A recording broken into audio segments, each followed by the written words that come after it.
2011-12 का वो साल याद कीजिए। महाराष्ट्र के रालेगढ़ सिद्धि से एक चेहरा खोज कर लाया जाता है और उसे दिल्ली के रामलीला मैदान में बिठाया जाता है। पृष्ठभूमि में सारी तैयारियां कोई और नहीं बल्कि राष्ट्रीय स्वयंसेवक संघ या फिर कि अजीत डोभाल से जुड़ा हुआ एनजीओ विवेकानंद फाउंडेशन जैसी संस्थाएं कर रही थी। और फिर कल की तारीख पर आ जाएगी। लेह लद्दाख से एक चेहरा आता है, आंदोलन से जुड़ता है और उस चेहरे के आते ही वहां पर एक भीड़ दिखाई देती है। उस चेहरे के जाते ही वो भीड़ छटक जाती है।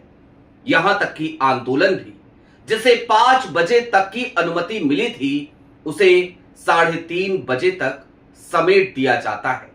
हम जिक्र कर रहे हैं सोनम वांगचुक का, अभिजीत दीपके का, कॉकरोच जनता पार्टी का।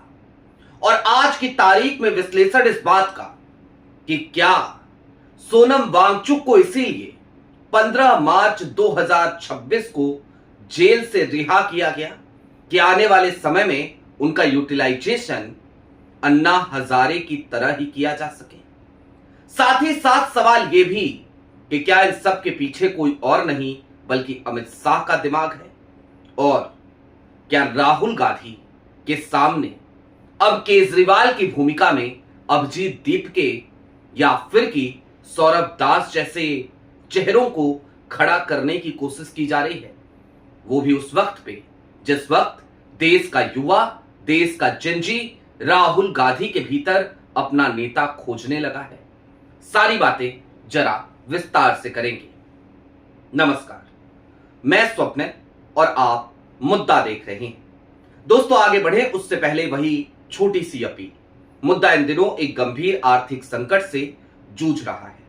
एक तरफ जहां हमारे मेन बैंक अकाउंट्स बीते लंबे समय से फ्रीज चल रहे हैं, तो दूसरी तरफ हमारे 28 साल पुराने चैनल को हमसे लंबे समय तक छीन कर रखा गया था। ऐसे में डे टू डे ऑपरेशंस में मुद्दा को काफी मुश्किलों का सामना करना पड़ता है। लिहाजा आपसे गुजारिश है, यदि आप चाहें तो स्क्रीन पर दिख रहे क्यूआर कोड या फिर के नीचे दिख रहे यूपीआई नंबर्स के जरिए मुद्दा की छोटी छोटी मदद जरूर कीजिएगा ताकि हमारी बेबाकी यूं ही बरकरार रहे। अब आगे बढ़ते हैं। कल की तारीख में कॉकरोच जनता पार्टी भीड़ नहीं जुटा सकी। इस बात पर सबने अपनी अपनी रिपोर्ट करी। जाहिर सी बात है, सीजेपी का कल का आंदोलन पूरी तरीके से फ्लॉप ही नजर आया। बरक्स इसके कि उसे गोदी मीडिया उसी तरीके से कवर करने में लगी थी, एयरपोर्ट से लेकर के जंतर मंतर तक, जिस तरीके से अन्ना हजारे के आंदोलन को, अरविंद केजरीवाल को, कुमार विश्वास को, प्रशांत भूषण को, योगेंद्र यादव को, वीके सिंह को, सबको उस समय कवर किया जाता था। बरक्स उसके वो फ्लॉप हुआ। लेकिन क्या आपको एक बात की जानकारी है? रामलीला मैदान से पहले जंतर मंतर पर भी इंडिया अगेंस्ट करप्शन का एक आंदोलन हुआ था और उस वक्त पे भी 30 से 40 लोगों की संख्या ही जुट सकी थी। उस वक्त पे अन्ना हजारे नहीं आए थे। कल की तारीख में सोनम वांगचुक पहले दिन वहां पहुंचते जरूर हैं, लेकिन सोनम वांगचुक से जुड़ी हुई एक खबर मैं आपको दिखाना चाहता हूं। यह खबर आई थी 15 मार्च 2026 की तारीख को, 15/3/2026। 24 सितंबर 2025 की तारीख थी जब लद्दाख में चल रहा शांतिपूर्ण आंदोलन हिंसक आंदोलन में परिवर्तित हो गया। तो उसके बाद 24 सितंबर 2025 को सोनम वांगचुक को हिरासत में लिया जाता है, उनके ऊपर एनएसए लगाया जाता है और एनएसए के तहत उनको जेल की काल कोठरी में डाल दिया जाता है। उसके बाद ये मामला अदालत में जाता है, जुडिशरी में ये मामला चल रहा होता है। फिर अचानक से केंद्र सरकार उसे ना जाने क्या सूझता है। उस सरकार को, जो सरकार एनएसए में सालों साल लोगों को जेल की काल कोठरी में सड़ाने के लिए आज की तारीख में कुख्यात है, वो कहती है नहीं नहीं नहीं, सोनम वांगचुक के साथ ऐसा नहीं करेंगे।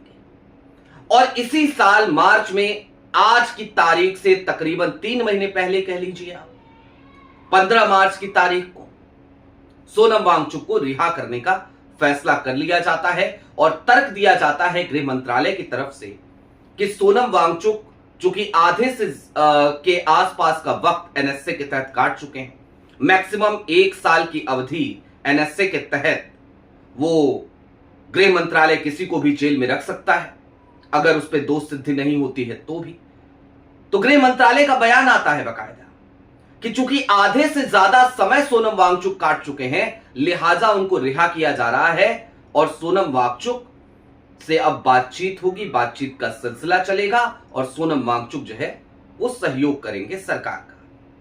तो क्या कल की तारीख में सोनम वांगचुक जो जंतर मंतर पे पहुंचे थे, जो धर्मेंद्र प्रधान का इस्तीफा मांग रहे थे, हालांकि शिक्षा व्यवस्था में सुधार की बात भी उन्होंने करी, तो क्या वो लद्दाख वाले मास्टर साहब ये सब कुछ उसी प्लान के तहत तो नहीं कर रहे थे जिस प्लान के तहत सरकार का सहयोग करना है?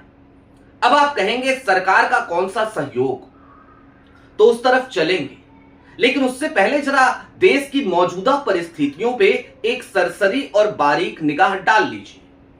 देश की विदेश नीति का कोई अता पता नहीं, देश की आर्थिक स्थिति कमजोर होती जा रही है, पर कैपिटा इनकम के मामले में, लोगों की पर व्यक्ति आय के मामले में हमारी स्थिति लगातार बदतर होती जा रही है। पेट्रोल और डीजल की किल्लतें हमारी विदेश नीति के लापता होने की वजह से इस वक्त ये संकट हमारे ऊपर सबसे ज्यादा मंडरा रहा है। आलम तो ये हो चला है कि देश के प्रधानमंत्री को लोगों से ही गुजारिश करनी पड़ रही है कि सोना मत खरीदो, पेट्रोल डीजल का कम इस्तेमाल करो। डॉलर के मुकाबले रुपया लगातार कमजोर होता जा रहा है, पतला होता जा रहा है मोदी जी की भाषा में। और इन सब के बीच अगर कोई पार्टी सड़कों पर है तो उस पार्टी का नाम है भारतीय राष्ट्रीय कांग्रेस।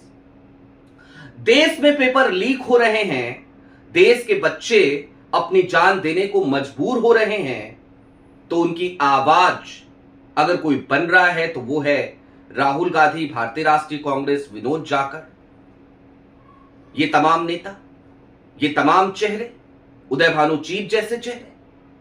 अब ऐसे में जाहिर सी बात है कि सरकार के ऊपर एक प्रेशर तो है।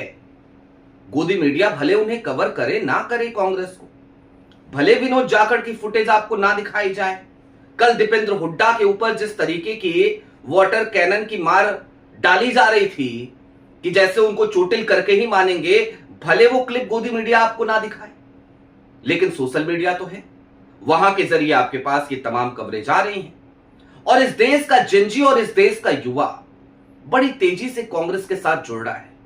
जैसे अगर वोटर्स के आकलन के तौर पे देखें तो कहते हैं ना, first time voter, second time voter, नया नया वोटर। तो वो जो मतदाता है जो अभी तक जिसका आकलन करना मुश्किल होता है कि किस तरफ जाएगा, ये इसका ऊंट किस तरफ बैठेगा, किस करवट बैठेगा, वो वोटर तेजी से कांग्रेस से जुड़ता जा रहा है। अब एसआईआर चूंकि एक तरीका और तरीकेकार खोज निकाला गया है, लेकिन इस एसआईआर के तहत आप फर्स्ट टाइम वोटर्स को सिर्फ उनकी जाति देख करके तो चिन्हित करके उन्हें बाहर नहीं निकाल सकते, क्योंकि किसी भी जाति वर्ग का फर्स्ट टाइम वोटर होगा, जिंजी होगा, युवा होगा, वो अपने आप में एक अलग जाति है। उसे सीधे तौर पर यह दिखता है कि उसके हक में कौन आवाज उठा रहा है। और जब वो राहुल गांधी से तेजी से जुड़ रहा था तो उस वक्त पे कॉकरोच जनता पार्टी। अब दोस्तों संदेह और भी ज्यादा क्यों गहराते हैं, जरा इस बात को भी समझिए। कांग्रेस प्रदर्शन कर रही है, गोदी मीडिया नहीं दिखा रही, ये एक बात है। सीजेपी प्रदर्शन कर रही है, उसे पूरा कवरेज मिल रहा है, ये दूसरी बात है।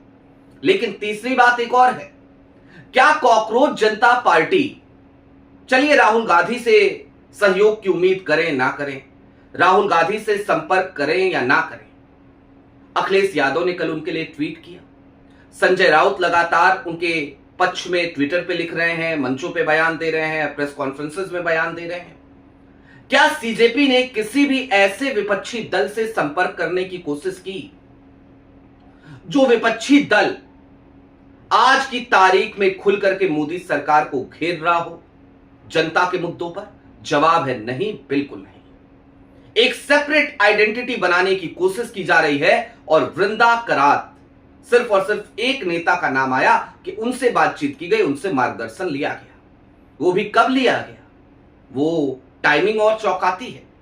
अभिजीत दीपके को तब इस बात का ध्यान आता है जब वो दिल्ली एयरपोर्ट पर लैंड कर जाते हैं, तब वो वृंदा करात से फोन पर बातचीत करते हैं। और इसलिए बातचीत करते हैं क्योंकि उनके पास जंतर मंतर की रिपोर्ट्स आ चुकी थी। आमतौर पर कोई नेता कहीं पहुंचने वाला होता है ना, और बहुत ग्राउंडेड नेता होता है, अभिजीत दीपके की तरह हवा हवाई नहीं होता, इंस्टाग्राम के फॉलोअर्स जुटा करके नेतागिरी की शुरुआत नहीं कर रहा होता, तो उस नेता के पहुंचने से पहले भारी भीड़ वहां पहुंच जाती है उसका इंतजार करने के लिए। लेकिन यहां 22 मिलियन के फॉलोअर वाली कॉकरोच जनता पार्टी, अभिजीत दीपके जब लैंड करते हैं तब तक 200 लोग भी नहीं पहुंचे थे, 50-60 की संख्या थी। और इस संख्या को देखने के बाद फिर कॉल किया गया वृंदा करात को कि देखिए हम तो यह आंदोलन कर रहे हैं, आप साथ दीजिए। और फिर साथ दिया जाता है, लेफ्ट पार्टी साथ देती है, तमाम स्टूडेंट यूनियंस वहां पहुंचती हैं, नेहा वहां मौजूद होती हैं, वो लगातार अभिजीत के बगल में आपको खड़ी नजर आएंगी। लेकिन क्या गोदी मीडिया ने कल किसी का भी जिक्र किया? नेहा का जिक्र, आयशा का जिक्र, या एसएफ का जिक्र, एसएफआई का जिक्र? जवाब है नहीं। जिक्र था सिर्फ और सिर्फ कॉकरोच जनता पार्टी, जिक्र था सिर्फ और सिर्फ सोनम वांगचुक, अभिजीत दीपके और सौरभ दास जैसे लोगों का। उनके चेहरे को चमकाने की कोशिश संदेह और ज्यादा पैदा करती है। और कॉकरोच जनता पार्टी से जुड़े हुए लोगों के जरिए विपक्ष का इस तरीके से बायकॉट करना, यह और ज्यादा संदेह पैदा करता है। इसके अलावा एक और बड़ी बात है, जो अभिजीत दीपके और जो कॉकरोच जनता पार्टी अब तक लगातार मोदी सरकार पे हमला करती हुई नजर आ रही थी ना, कल की तारीख में उनके एजेंडे पे सिर्फ एक चीज थी और वो था धर्मेंद्र प्रधान का इस्तीफा। तो क्या अभिजीत दीपके और कॉकरोच जनता पार्टी अब सिर्फ ये मान रहे हैं कि केवल धर्मेंद्र प्रधान का इस्तीफा दिला दो, बाकी सब कुछ ठीक हो जाएगा? क्या ये आंदोलन सिर्फ और सिर्फ इसीलिए है? क्या धर्मेंद्र प्रधान के इस्तीफे मात्र से स्थितियां सुधर जाएंगी? जाहिर सी बात है नहीं। तो इस आंदोलन को एक मुखौटा बनाकर मोदी कैबिनेट में भले ही रिसफल कर लिया जाए, भले ही धर्मेंद्र प्रधान का इस्तीफा हो जाए आने वाले एक सप्ताह में, लेकिन उसका श्रेय सीजेपी को देने की चाहे जितनी भी कोशिशें की जाए वो नाहक होंगी, वो बेईमानी होगी।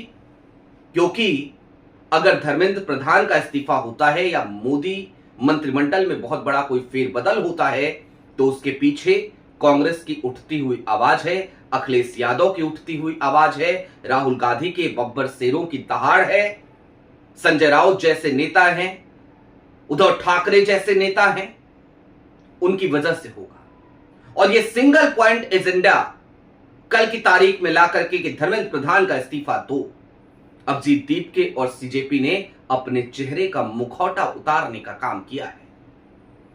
अब दोस्तों चलते चलते बस इतना समझिए कि सोनम वांगचुक का आज से 3 महीने पहले बिना किसी शर्त रिहा हो जाना, उसके बाद इस तरीके के आंदोलन का अचानक जन्म लेना, इस आंदोलन को सारी सहूलियतें मुहैया कराना खुद दिल्ली पुलिस के जरिए, एयरपोर्ट पे जाके लेटर ऑफ परमिशन देना, और इसके साथ ही साथ सबसे ज्यादा मजेदार ये कि वो गोदी मीडिया जो चाहे अखिलेश यादव सड़क पे उतरे या कोई बयान दे या राहुल गांधी कुछ कहें या फिर की पूरी सड़कें जाम हो जाएं, जो बीते कुछ दिनों से हमें लगातार दिख रही है कांग्रेस के आंदोलनों में, उसको कवर करने को तैयार नहीं। भारत जोड़ो यात्रा को जिस गोदी मीडिया ने कवर नहीं किया, इतनी बड़ी यात्रा रही, भारत जोड़ो न्याय यात्रा को जिसने कवर नहीं किया, इतनी बड़ी यात्रा रही, हाइब्रिड मोड में ही रही, वो गोदी मीडिया अगर अभिजीत दीपके को लाइमलाइट दे रही है तो समझ लीजिएगा कि दाल में कुछ न कुछ काला नहीं है, बल्कि पूरी की पूरी दाल ही काली है। आपकी क्या राय है वो हमें कमेंट बॉक्स में जरूर बताइएगा। अभी के लिए दीजिए इजाजत। चलते चलते फिर वही अपील, चैनल पे नए हो तो सब्सक्राइब करते हुए जाइएगा, सक्षम हो तो मुद्दा की छोटी छोटी मदद जरूर कीजिएगा, ताकि आज की तारीख में जब मुद्दा को एक आर्थिक संकट से गुजरना पड़ रहा है, तब भी हमारी बेबाकी आपके सहयोग के जरिए कम से कम बरकरार रहे। अभी के लिए दीजिए इजाजत। चैनल को सब्सक्राइब करते हुए जरूर जाइए। बहुत शुक्रिया।